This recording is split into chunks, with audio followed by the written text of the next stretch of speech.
Get ready to hear the truth about America on a show that's not immune to the facts with your host, Dan Bongino. Folks, Friday's always a loaded news day, as you know, because we got to get to all the stuff we didn't get to throughout the week. But today's a very loaded news day because there's a lot going on that's somehow managing to seep beneath the surface because mainstream media is ignoring it because it reflects poorly on the Biden administration. What do I mean by things going on? Amnesty, it's back.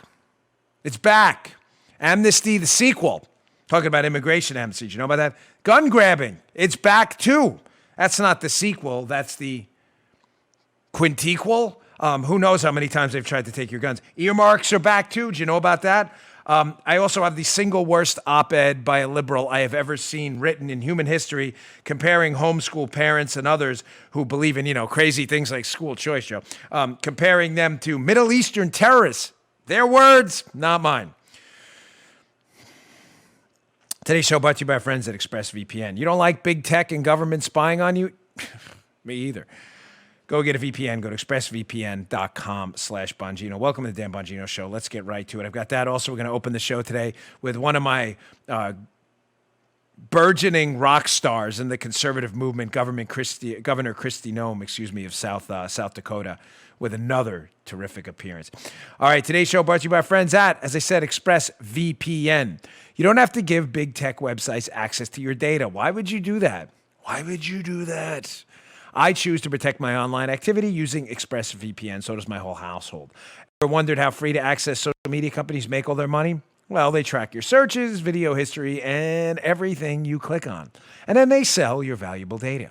When you use ExpressVPN, you anonymize much of your online presence by hiding your IP address. Awesome. That makes your activity more difficult to trace and sell to advertisers. What's more, ExpressVPN encrypts 100% of your data to protect you from eavesdroppers on your network.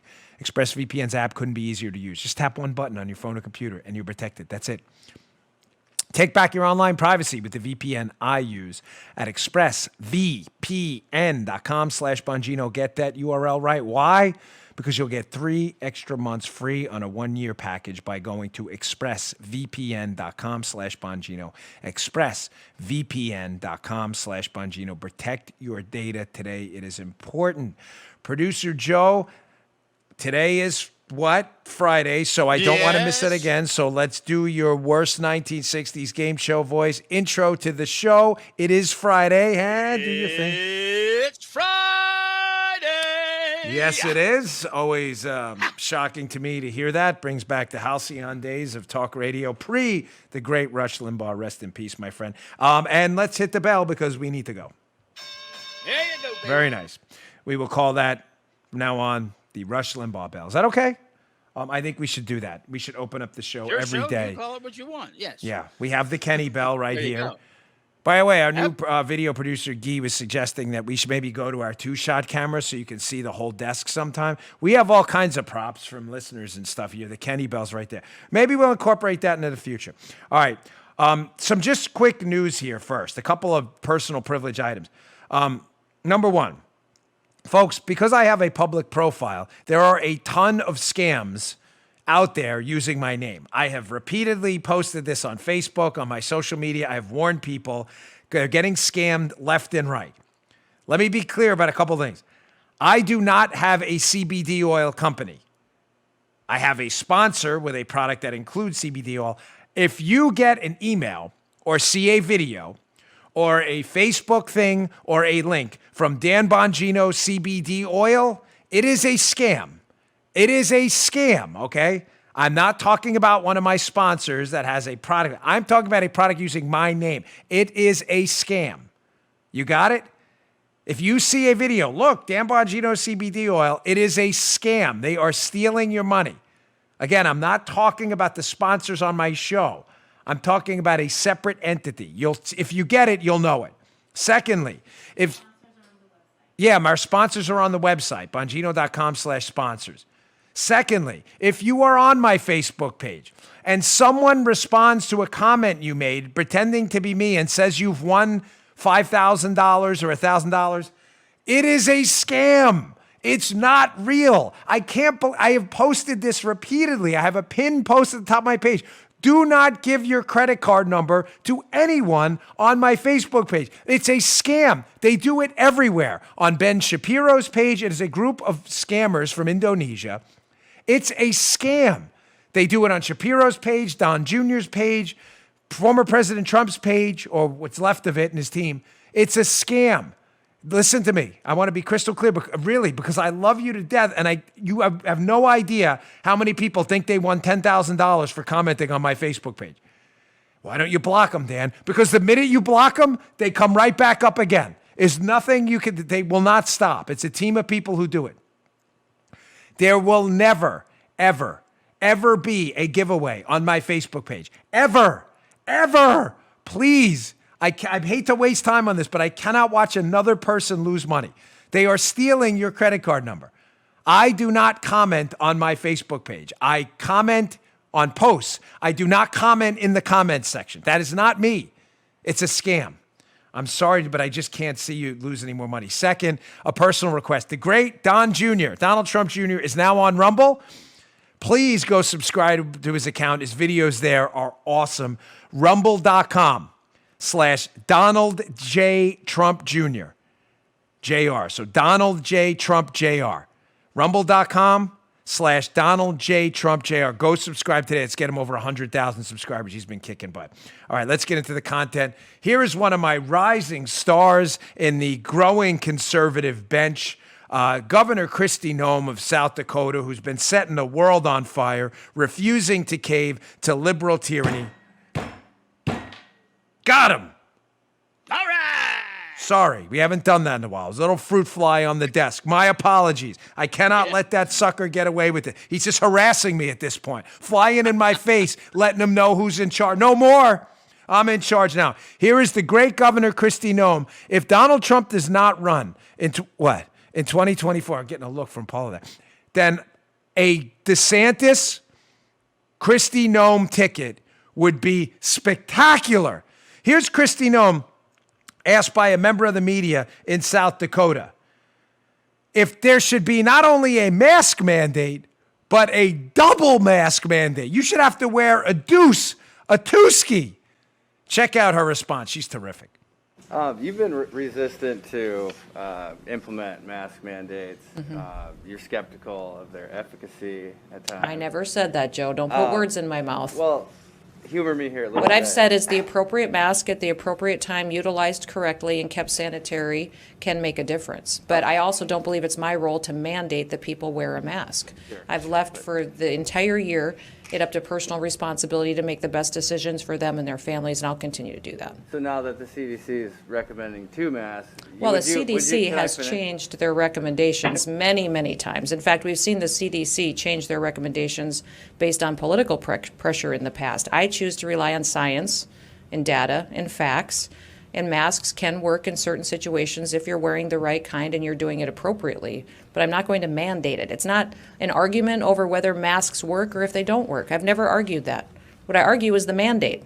I think the mandate is inappropriate for government to come in and mandate that somebody wear a mask. And I think it's inappropriate for us to shame people who choose not to wear a mask. That's not what America's about, and it's not what South Dakota's about. So no double mask mandate coming? Not coming in South Dakota. So I will not be doing that. That's for sure.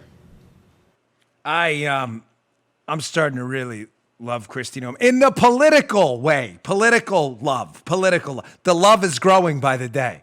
She is up there with Ron DeSantis as two of the finer conservative thought leaders, responsible, almost like field generals we need right now in this movement. She just doesn't cave to these dopey, nonsensical liberal talking point questions. Are you going to mandate? Why not mandate 7 masks? Why not 22 masks? Why not mandate 47 masks? Why not have like a mask beak that goes out to here? I burned myself. Do you see that on camera? I burned myself so bad. The other day I like to drink green tea, and I must have put the thing on like 22 minutes instead of 2 minutes or something. So the water came out like on fire. Okay, can water go on fire like in flames? And I went and grabbed the teacup and it hit the thing and it was like a third degree. You got to, let me see. Look at this. This is bad. Check this out. Look at it. Now it looks a little, that was like, that's a nasty burn. Sorry, but now we're talking masks and medical problems and dilemmas. And it's pretty gross, right? I love Kristi Noem. I love her in the most political, professional way possible. Because, cancel culture and stuff. They'll, oh my gosh, you can't say that. I could say whatever I want. It's my show.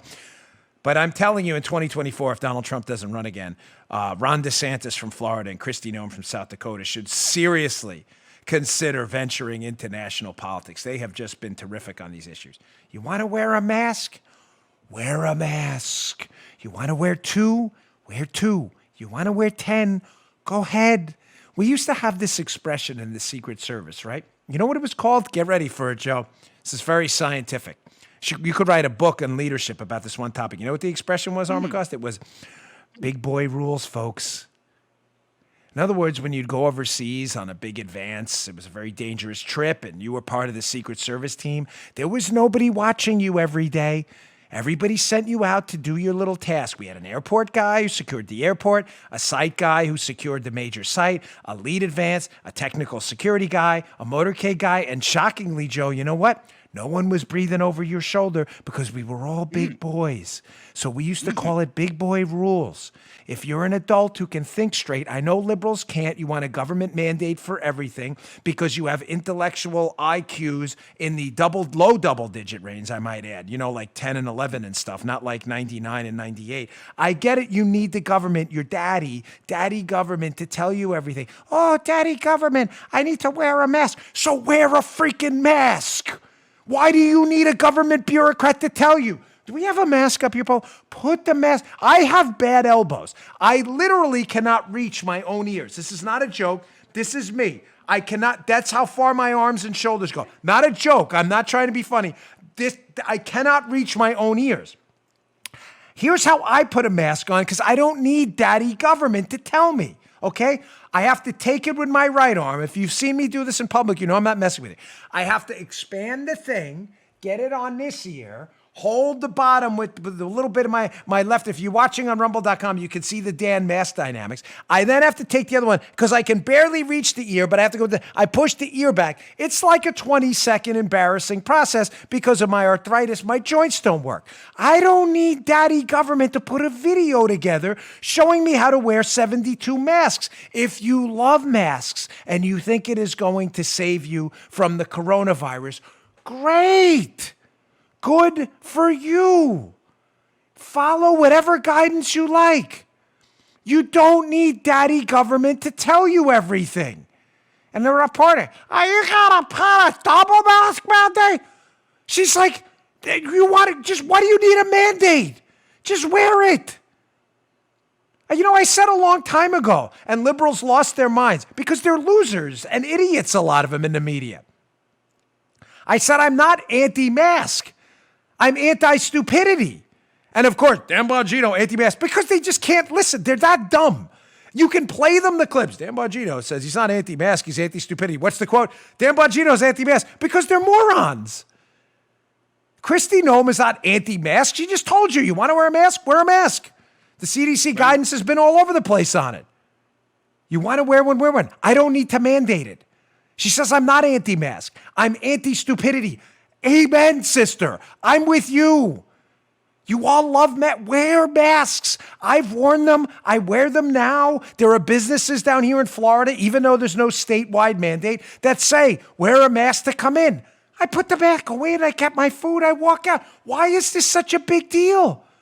They're grown adults. You don't want to go into business with a mask on? Don't go into business.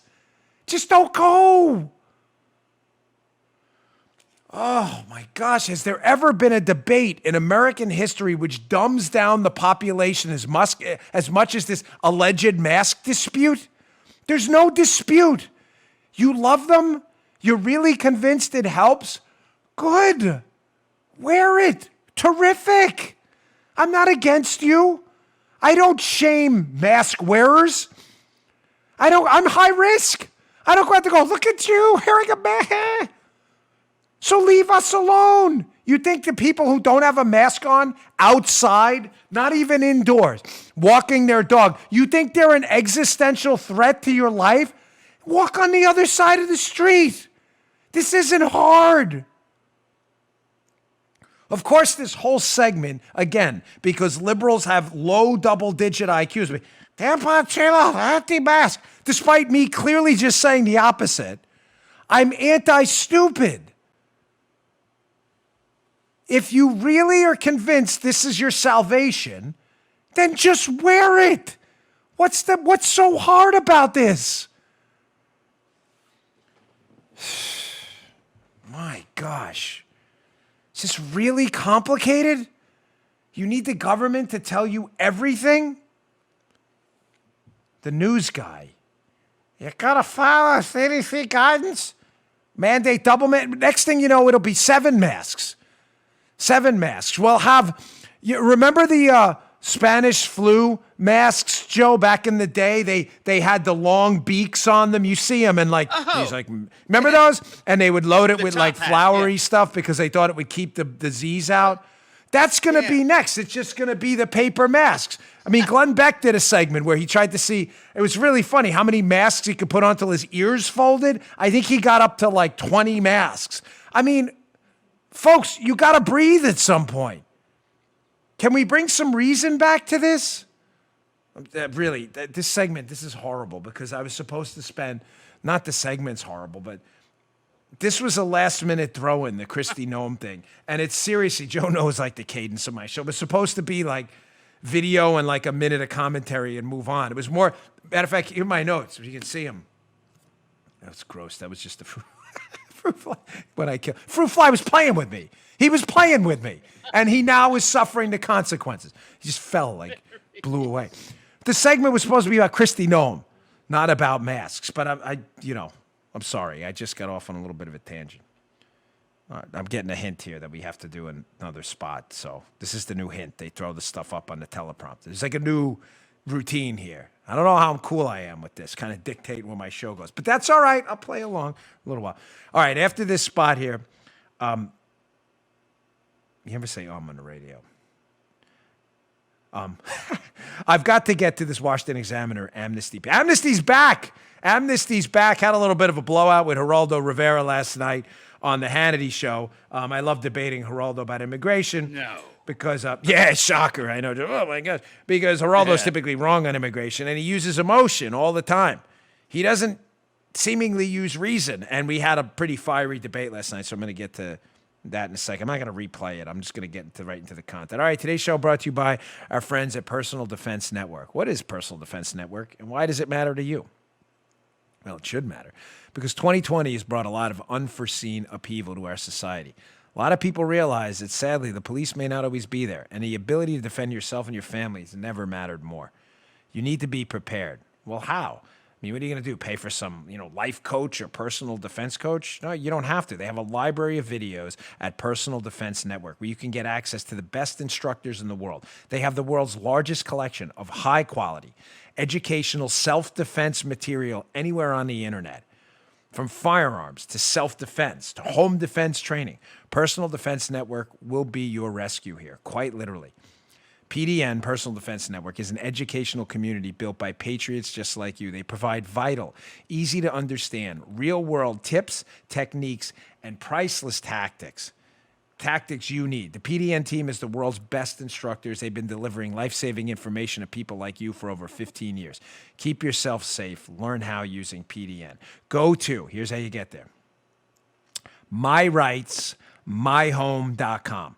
And the discount will automatically be applied at checkout. Their gold membership will be just $3. Just $3 for the first year. This is their highest level of membership, and it's only $3. It normally sells for $135. That's 98% off. You'll get access to everything with their premium membership, plus 9 free full-length video downloads, exclusive gold live streaming events with their trainers and experts, their Ask the Expert program, 2 free personal defense classes. There's more. 2 free skill development presentations, 60% off video downloads, 20% off all classes in the PDN shop, and 10% off all other PDN shop products. This is a no-brainer. It's never too easy to be prepared. Go to myrightsmyhome.com, and the discount will automatically apply at checkout. Check it out today. Yeah, so Guy's like, we take a little break there. We seamlessly weave it together so the show looks continuous. But Guy, our new video guy, new video maven, he's like, hey, man, really sorry I did put that spot. I'm just kidding. I'm just messing with you. I like everybody to be part of the show. I was just messing with it. He can throw the spots in anytime. So I told you I'd get back to this amnesty thing because it's kind of a big deal, folks. Immigration's a process, right? Can we all agree, Joe? Immigration's a process. If it wasn't a process, we would call it just border crossing, correct? Yeah. You would just cross borders. So why do we call that immigration? Because it's meant to indicate that there's some process for doing it, or else we would just call it, again, border crossing and traveling, right? So immigration's a process. So the Democrats hate the process. The Democrats have always loved open borders. National security be damned. They don't really care about a lot of that stuff. They'll put 72,000 National Guard troops in the Capitol. But God forbid you put any on the border. We don't want that. So they're back, of course, the minute Biden got elected, which pains me to say. He moved radically to the left. Look at this article in the Wall Street Journal. This is the beef I had with Geraldo last night it's not Wall Street Journal. I'm sorry, Washington Examiner, about amnesty. It's back. It's back, folks, like Jason Voorhees and Friday the 13th, part 76. Amnesty is back. Washington Examiners will be in the show notes. You can check out our show notes every day, bongino.com/newsletter. The newsletter is the show notes. I encourage you to subscribe to the newsletter. Get all these terrific articles by the great Paul Bedard. Biden-backed immigration bill to let the deported back in and amnesty for 20 million. What could possibly go wrong there, Joe? I'd like to make a few points I made in my dispute last night with Geraldo Rivera on Hannity about this. Folks, arguments about immigration tend to get emotional. And this is what this new Democrat package is going to do. And I'm going to give you 3 points to debate your liberal friends about immigration. That would seem like common sense if you're a listener to my show. Again, but if you have a liberal friend, the IQs are probably on the low side, so it may be tough to explain it. So I'm going to give you three. Some of you get the joke. Been doing that all week.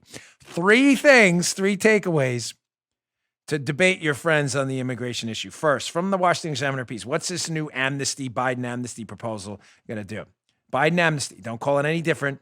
Always make your arguments very simple. No need to talk yourself into a Wheaties box, okay? You have to make your arguments simple. The Biden amnesty program, this is what it does.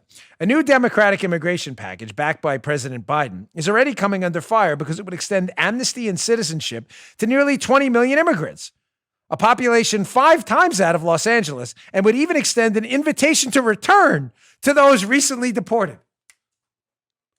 How exactly does that one work? So you come here illegally because you don't like the process. The process, that's not for me, Joe. So you're from another country, wherever it may be, South America, Central America, Canada, Europe, Russia, doesn't matter. You say to yourself, I'm just going to cross the border. Sure, there's a process for that. You have to go through a legal process on access. You have to show a visa, a passport, or me. I'm not interested in the process. I'm going to do me. Your rules be damned, double-barreled middle finger. I'm not interested, Joe. I'm just going to do my own thing. Interesting how the Democrats loved centralized government power. They just don't like government power when it stops people from entering the country according to the government's own edicts, mandates, and laws. Then they don't like government power. Then they just want you are the sovereign, Joe, of your own body and your own travel state. You shouldn't have to answer to government at all. Does that apply to taxes and Obamacare? No. Only in immigration do you have individual liberty. You should be able to do what you want. I should be able to not pay tax too. You'll go right to jail. Big government matters. Big government knows more than you. But what about immigration? No. Big government doesn't matter. You just do your own thing. No one really catches that hypocrisy. So here's what I find in immigration debates. And you can't get into the weeds with liberals on immigration because one, they don't know the weeds. They don't know anything. You just have to keep it high level and get out of the emotion. Because what happens is they typically make it an emotional argument like Geraldo did last night during the Hannity segment. They'll say things, Joe, like Geraldo said last night, but Dan, I don't have a good Geraldo voice, so pretend this is Geraldo for a minute. But Dan, what about, painful, I know. What about the Dreamers? What about the Dreamers? Brought here when they were children. They had, by no fault of their own, they love this country. They deserve a path to citizenship. A lot of emotion in there, Joe. Fair enough. Yeah. Mm-hmm. Nothing he said on is inaccurate. There are people who were brought into the country very young. Nothing to do. They had 6, 7 years old and walk across themselves. They've been here their whole lives. Probably not inaccurate either. Large numbers of them probably have known nothing else in the United States. But ladies and gentlemen, that's not a policy debate. That's you injecting personal stories to elicit an emotional response so we don't have a policy debate. Because then it becomes about, you get what I'm saying, Joe? Then it becomes about the emotion. Sure, man. Where if you propose a policy that would lead to a more efficient immigration process, people who engage the way Geraldo does on immigration using emotion go, you're just an uncompassionate conservative and you're clearly a xenophobe. And you're like, wait, what? I'm just asking questions every time. So lesson number one, when you're debating immigration policy, and never, ever, ever forget this. Emotion is not a policy fix. And you have to handle those stories and anecdotes Geraldo used to elicit an emotional response. You have to handle them with the same response every time. Listen, I appreciate it. Geraldo, I appreciate you bringing that up. And what you're saying is not inaccurate. There are a lot of really hard cases in the United States of people who've been brought here by no fault of their own. But we have a process for that, Joe. It's called the court system, right? Just checking. Yes. We have immigration courts for really hard cases where judges can determine if that person, given the circumstances, is legally eligible to stay in the United States or not. We have a court system, and the court system doesn't run on emotion, it runs on policy. So number one, don't ever get caught up in the emotion. You can say, I respect your position, whatever it may be, but that's not a policy fix. And don't let them get you into the emotional argument. It's about policy. Policy. When other law breaking happens, because illegal immigration is a violation of the law, liberals do this all the time with emotion too. They say something like, listen, the guy got caught on tape beating a guy with a bat in Flatbush, Brooklyn. That actually happened. That was a viral video. But we have to remember, people there have been subject to discrimination forever. There's low socioeconomic status in that specific area. People say, yeah, okay. Nothing you're saying is inaccurate. That doesn't excuse, an attack on someone. And a violation of the law is a violation of the law and should be discussed as a violation of the law. And we should discuss the law as to how it leads to a more equitable society for everyone. Don't get lost in emotional arguments. That's not a fix. Emotion is not a policy fix. Second point on immigration. Geraldo brought up the fact that, the Dreamers deserve a path to citizenship. We have a path to citizenship, Joe. You know what it's called? It's called citizenship. There you go. We do have that. I know. We went through it in my household here. There is a path to citizenship. It's called the citizenship path. Or to make it easier for liberals, it's called the path to citizenship. We actually have one. So when you say things like Dreamers deserve, and the law isn't about, by the way, what people deserve. That's not what the law is about, okay? Because what people deserve is a subjective measure, not an objective one. Because Joe's a smart guy. I'm sometimes a smart guy. Joe thinks he deserves a lot of things. So do I. But that doesn't mean we get them. I think I deserve a salary of $72 million a year. It doesn't mean I get to impose that on other taxpayers. Pay me $72 million. Don't ask me where I got that number from. A lot of 70s in today's show. I just made it up. Joe's skills are legendary. He's moving fair. Joe probably thinks he deserves at least $720 million. But that doesn't mean taxpayers should, right? Joe's like, yeah, that's fair. I like that deal. That doesn't mean taxpayers should have to pay it. The law is not about what people deserve. So saying dreamers deserve, stop, time out. I don't argue what people deserve. That's not the law. That's an emotional argument. I'm not arguing with you about what you think people deserve. That's an emotional argument, not a legal one. So we're going back to rule number 1. Don't let them do emotional arguments. Talk policies. But second, and recognize the emotion, because you don't want to look completely non-compassionate. But this is important. I'm not messing with you, folks. This is how we've got to learn to be better debaters here. But second, when people say things like someone deserves a path to citizenship, respond immediately by saying we have a path to citizenship called the path to citizenship. And until you recognize that, it's useless to engage in this debate any further. If you want to debate changing the path to citizenship, fine. But making nonsensical talking points like dreamers deserve a path to citizenship it's a talking point. It's not based in reality. There is a path to citizenship. Again, called citizenship. He did something else yesterday too, and something we have to be hip to and savvy to. I see this in the immigration debate all the time. When using emotion, they'll say things like, well, what are you going to do with them? The millions who are here by no fault of their own, who worked hard. And I said to Geraldo last night, I said, Geraldo, you're missing what we'll call the and then what effect. The great Thomas Sowell is famous for this, asking questions like, okay, you want to propose an immigration amnesty because you believe a lot of children are here by no fault of their own? Then what? What happens then? Liberals never do the and then what question because liberals are not deep thinkers. That's why they're liberals. If they were deep thinkers, they wouldn't be liberals. The and then what effect is this. So let's say you do give amnesty to 20 million people and 1 million are kids who were brought here by, quote, no fault of their own or whatever it may be. Then what happens? Have you thought through the consequences of that for other people, Central, South America, Canada, any other country in the world? Because immigration and illegal immigration is not only from Central America and South America. Matter of fact, large populations of people in the country illegally are here on visa overstays too. But then what happens to those people who say to themselves, Joe, because these aren't stupid people. They can figure things out. Liberals like to treat everyone like they're idiots. They're not.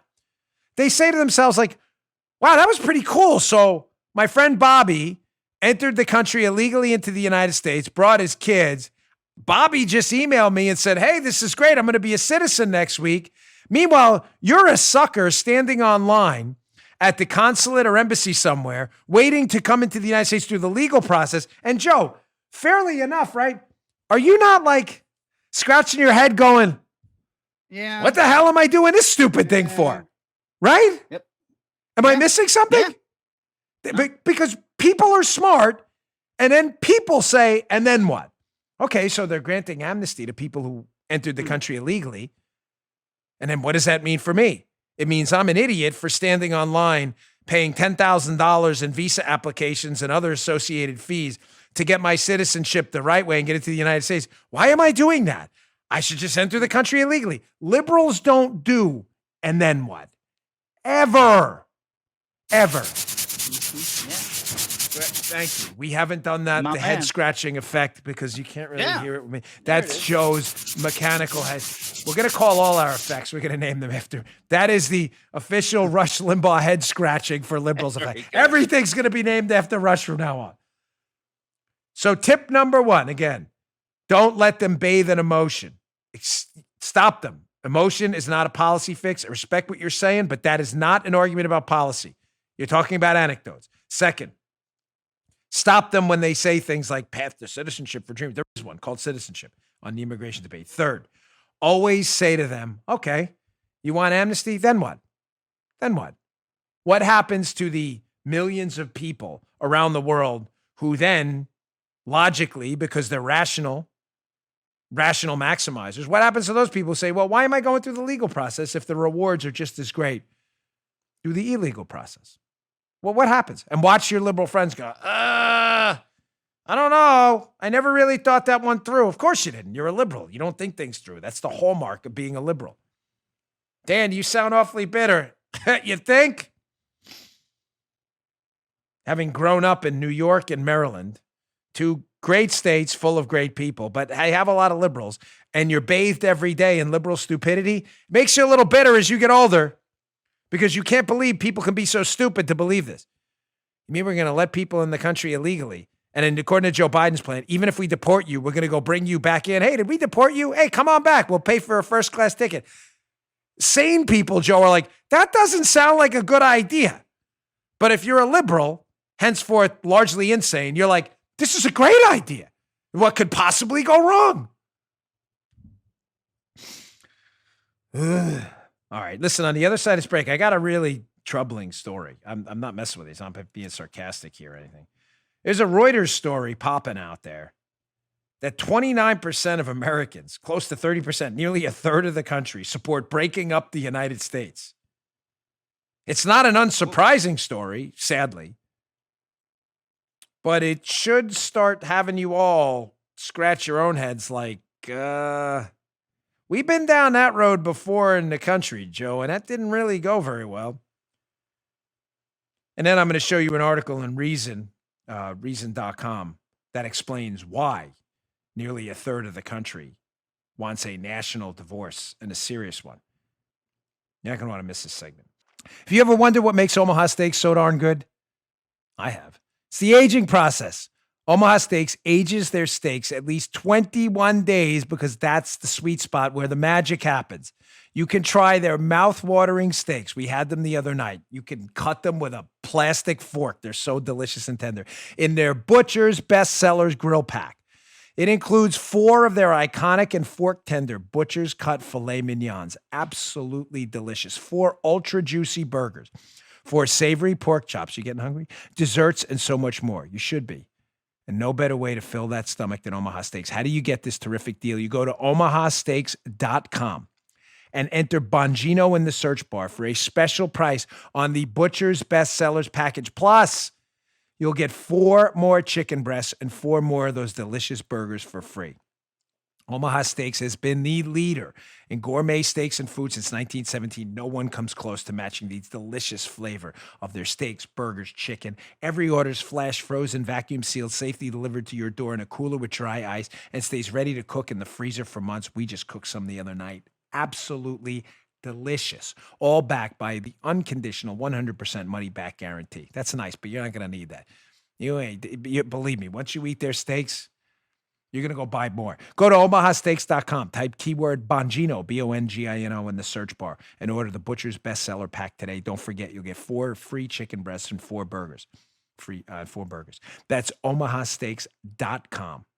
Bongino in the search bar. Get this special deal. Don't miss out. You're probably getting hungry right now. I am. That's the only downside of reading that ad, is that I get super hungry in the middle of the show because I love Omaha. All right. So this article, this should be a real wake-up call, ladies and gentlemen. This is in Reuters, by the way. This is not some, super right-leaning outfit, Joe. Reuters. This is a left-leaning outfit. Yeah. Reuters. Saw this morning. 1 in 4 Americans, it's actually closer to 1 in 3, by the way, want their state to secede from the United States. But why? It's actually closer. It's 29%, so it's closer to a third. Well, their proposal on why that's happening is interesting, but I'm going to give you mine. Talk about political divisions, this Manichaean approach to every single election. But here's what's really going on. I do a lot of talking and I ran for office a couple times. I've had real jobs like you. I was a police officer, an agent, a business owner. We had a mixed martial arts company for a while. I mean, my wife and I have been around. My wife was a web designer. You know, we've had real jobs in the real world. My brother's an electrician. My father was a plumber. My other brother was a Secret Service agent. So I talk to a lot of people. I don't live in some isolated, insulated bubble. It's for the last few months because I've been sick. But I'm out there in the real world. And you talk to people, and it's pretty clear why nearly a third of the country wants their state to secede from the Union. Again, Joe, that hasn't ended well in the past. Here's my theory on this. Number one is the Dan Bongino golden rule number one about liberals. And it's this, that while conservatives see liberals as people with bad ideas, although that's changing now but in the past, we generally saw liberals as people with really bad ideas. Liberals have never seen you that way. And you need to be crystal clear. Clarity on this is an imperative. Liberals see you as bad people with ideas, not people with bad ideas. You get that? I've said this before on the show. It's golden rule number one on the Dan Bongino show list and litany of golden rules. This is rule number one, because until you understand this, you will understand nothing else. Liberals see you, conservatives, as bad people with ideas, meaning your ideas don't matter. They just see you as bad people. It doesn't matter what you say. It'll always be viewed as xenophobic, racist, awful, evil, whatever it may be. They're not going to debate you on the idea. You get it? Back to the immigration debate. What are you going to do about the Dreamers? This is so awful. Well, there's courts for that. And you're an evil, uncompassionate xenophobe who hates people from other countries. Where did you get that insanity? Because liberals see you as bad people with ideas. That's why we have to get out of that box and bring them back to discussing ideas and not make it about bad people all the time. See how we tie things in? What does that have to do with a third of the country wanting to secede from the Union? Well, folks, conservatives are now getting hip to this, and they're starting to figure out that there are a group of liberals, not all, but a large swath of the Democrat Party right now, that it doesn't matter what you say.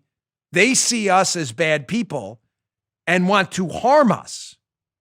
In some cases, physically. Antifa, some of the BLM protesters who engage in violence, the videos are everywhere. You don't need to take my word for it. Thankfully, not all of the liberals want to do that, but many liberals, if they don't want to harm you physically, and it's a small group who want to do that, but not an irrelevant part of the group either. They want to harm you professionally, where they want to cancel you. Reputationally, they want to destroy your reputation. They live to do this, many liberals. And conservatives are like, I'm done. I don't want to be part of this anymore. I've tried to debate my liberal friends about school choice, economic growth, taxes, identity politics, affirmative action, whatever it may be. And everything I say, they respond with, you're a racist. I hate you. You're a xenophobe. You hate women. You clearly don't like immigrants. You hate people from Europe, Mexico, Canada, everywhere else. And you're sitting there scratching your head like, I didn't say any of that. I don't know what you're talking about. You just made that all up. And they're like, I'm done. I want out. Can we just go back to a place where sanity reigns and we can debate back and forth and not be threatened with career cancellation and reputational damage because I dare think that maybe we should have a sensible immigration process? That's reason number one. Second is the reason I mentioned before, this Manichaean fight where everything is existential. Everything now in a lost election is at stake for you. Everything. That's not the vision of the country the founding fathers had, folks. We were supposed to be a country where federalism was the dominant governing system, where there were relatively limited powers to the federal government, where what they did would impact everyone. It's the federal government. What the federal government does impacts the whole country. That was supposed to be limited. And the idea was that states' rights would be preserved, local governments would be predominant, and therefore you would have an impact on policy because it's your local government. Your vote would matter more. The principle of subsidiarity, look it up, means a lot here. That the most effective government is managed at the local level for a couple of reasons. Number one, local governments know the local issues. Pretty obvious, right, Joe? But number two, your vote matters more at the local level. Your vote for your HOA board is far more significant if there's only 300 homes than your vote for president. So the idea of keeping government local meant it was manageable and more accessible to people and understandable and more subject to public pressure to change if they do something stupid. The federal government doesn't care. They just don't, because they know your personal vote is meaningless. Matter of fact, the federal government now probably thinks the entire state of Florida's votes are meaningless. So every election we lose is seen as this Manichaean end of the world fight, because we're like, oh my gosh, now that we lost, Joe Biden and his administration are going to open up the borders to the country, raise my taxes, destroy my health care, and keep my kids out of school. None of those decisions should be made at a national level, because those policies you want should be tailored individually to states. If a state wants to engage in some, keep the schools closed policy and local government, let the local governments vote them out.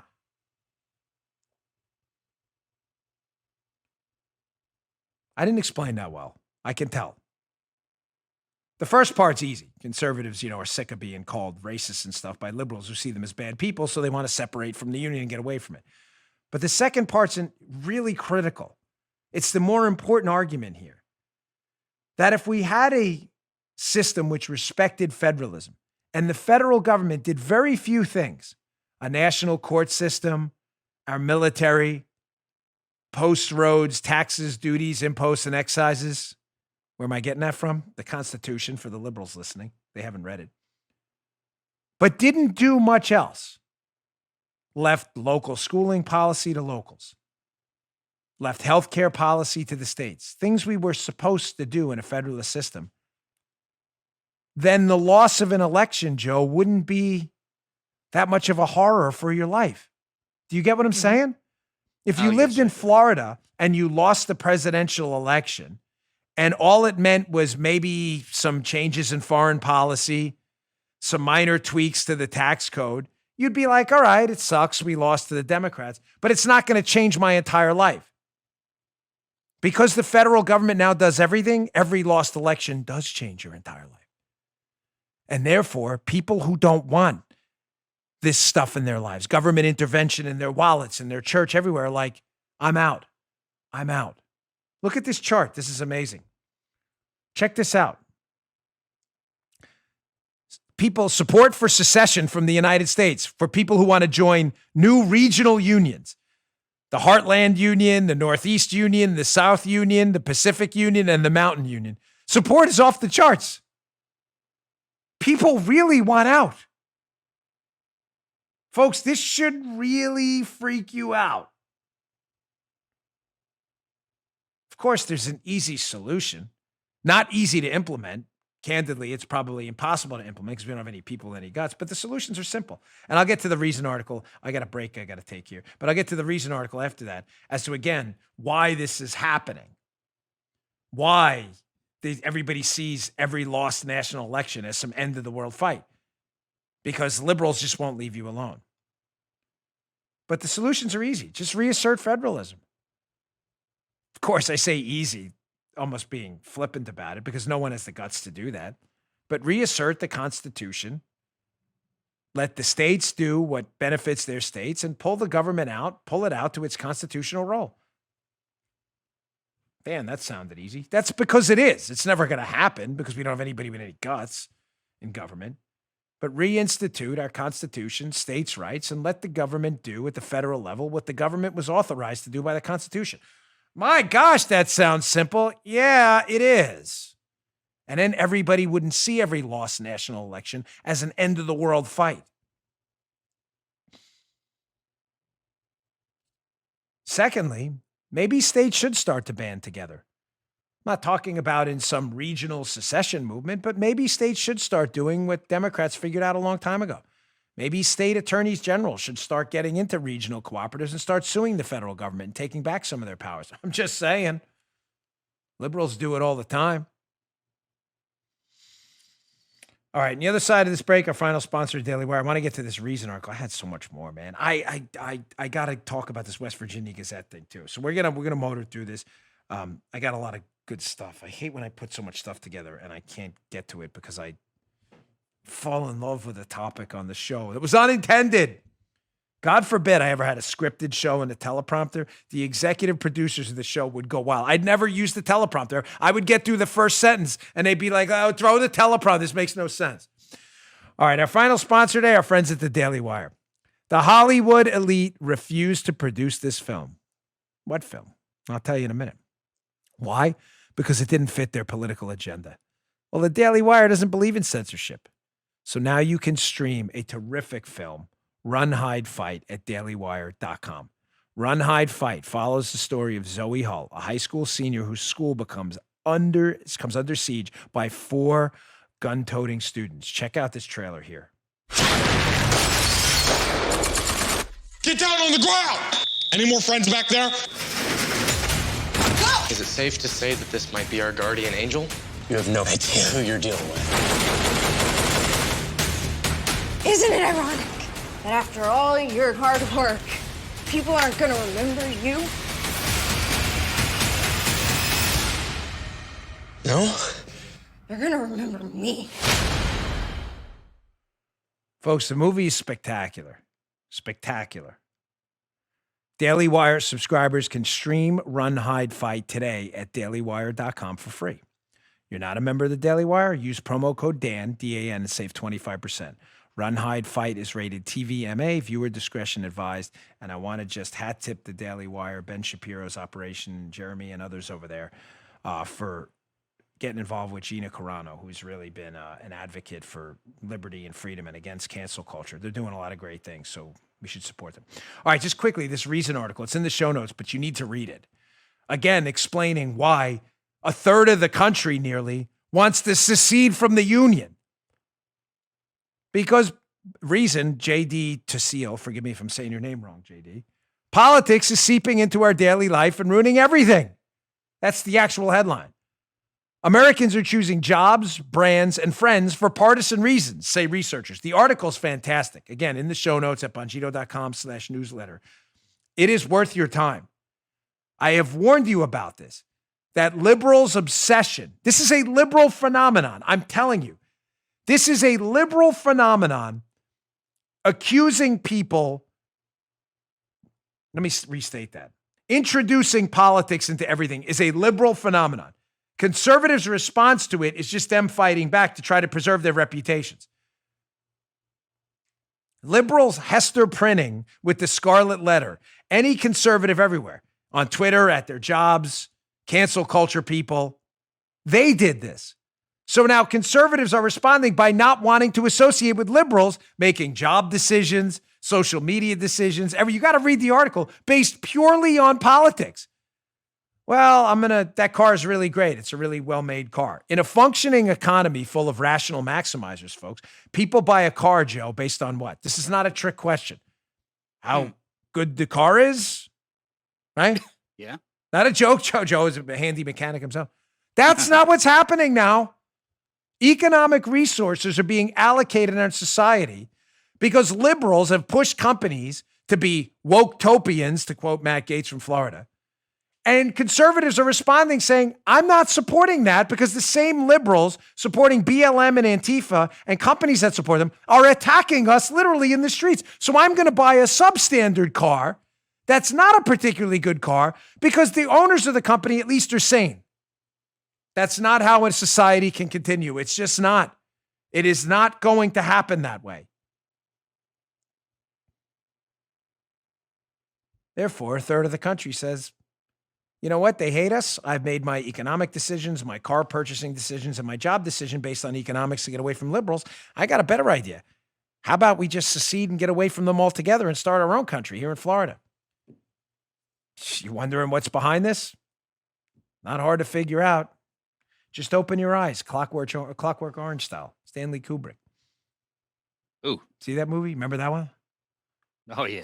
Younger kids are like, what the hell are you talking about? That movie's a classic. Classic. Was Malcolm McDowell in that? I think he was. I think it was a young one. Yeah. I'm not a culture guy. He Yes. was, right? I thought so. I always screw this stuff up. I read the book too in high school. I'm not trying to be Captain Smarty Pants, but the movie's very good. All right. Hey, can we bump ahead to the West Virginia Gazette? Is that possible, guys? So screwing everybody up here on my show. Look at that, right? It's like that. Boom, boom, right away. Gee, picking it up like that. Money. Why am I covering this article in this op-ed? Because it's I'm not kidding, folks, possibly the dumbest opinion piece I've ever read in the history of humankind. It's in the Charleston Gazette Mail.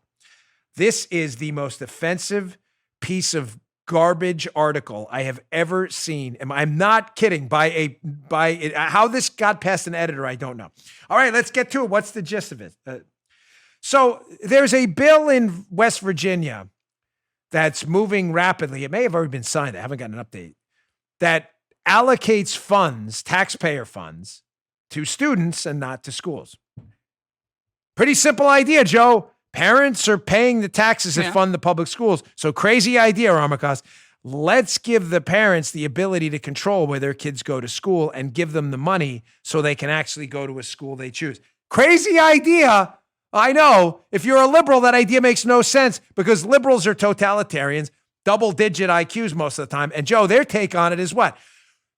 Shut your darn mouth. We'll tell you where your kid goes to school, you numbnuts. That's their approach. Rarely, though, do they write op-eds like this piece by Susan Johnson, where it's her name, she's making herself out there, putting herself out there in the public, where they actually vocalize this stuff. You parental idiots, we'll tell you where to send your kids to school. You better shut that pie hole. So here's the article. I'll put it up in the show notes for you to read because it's in all of its horror. Susan Johnson, charter schools and vouchers will erode what unites us. That's a nice title. Wow, Joe, Susan's apparently interested in uniting us. Not when you get to the piece. So here's screenshot number 1 from this piece in the Charleston Gazette. Quote, in public schools, the public decides the curriculum. The public votes to elect school boards who decide the facts our children will be taught, Joe. The public decides that, Armacost. You don't teach little Joe what he's going to be taught. Do you understand? Shut your mouth, Armacost. You will not teach little Joe. The public decides that. That was not in the piece. I had to kind of jump off course. But back to the piece, and I quote, we leave high school and enter college or the workforce with a common set of civic norms and agreed upon facts that are derived from reason, critical thinking, and the scientific method. We do. How's that working out, Joe? The public determining what little Joe learns and my daughters Amelia and Isabel learn. Not you. Shut your mouth, Armacost. You will not teach little Joe anything. The public decides that. How exactly is that working out in West Virginia for them? Well, I just did a little internet search where I put West Virginia schools. How are they doing? So Wallet Hub came up, wallethub.com. Here's a screenshot. Out of 50 states, 52 if you're Barack Obama, West Virginia is a stellar 39. The 39ers, not the 49ers, the 39ers. So they're not in the top half. They are at the bottom half and halfway down the bottom half, meaning there are 38 other states out of Barack Obama's 52 that are doing better than West Virginia. So you'd think you'd eat a little bit of humble pie if you were Miss Johnson and say, hey, this public deciding what our kids learn, you dopey parents, this may not be going so well. Now, what's bad enough is Virginia's 39 out of 50. Joe, you don't have to be a mathematician to say that. Not good, right? 39 out of 50. Not good. No. Okay, thank you. Not I need the audience ombudsman sometimes here to square that away. Kind of crappy, yeah. Kind of crappy, right? But it's not only in the United States where West Virginia schools aren't doing so great. The schools in the United States in general also aren't doing that great compared to the rest of the world. So not only are U.S. public schools suffering in comparison to other wealthy countries around the world, but West Virginia, within that realm of suckery, is at the bottom half of suckery. Actually, the top half of suckery, the bottom half of how would we say? What's the opposite of suckery? Non-suckery? I don't know. I can't come up with a fancy word. I'm not that slick. Limbaugh would have thought of it. That's why he was the great one. Well, Levin's the great one, but he was the greatest one.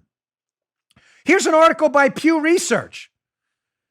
U.S. students' academic achievement still lags that of peers in many other countries. Drew DeSilver, Pew Research Center.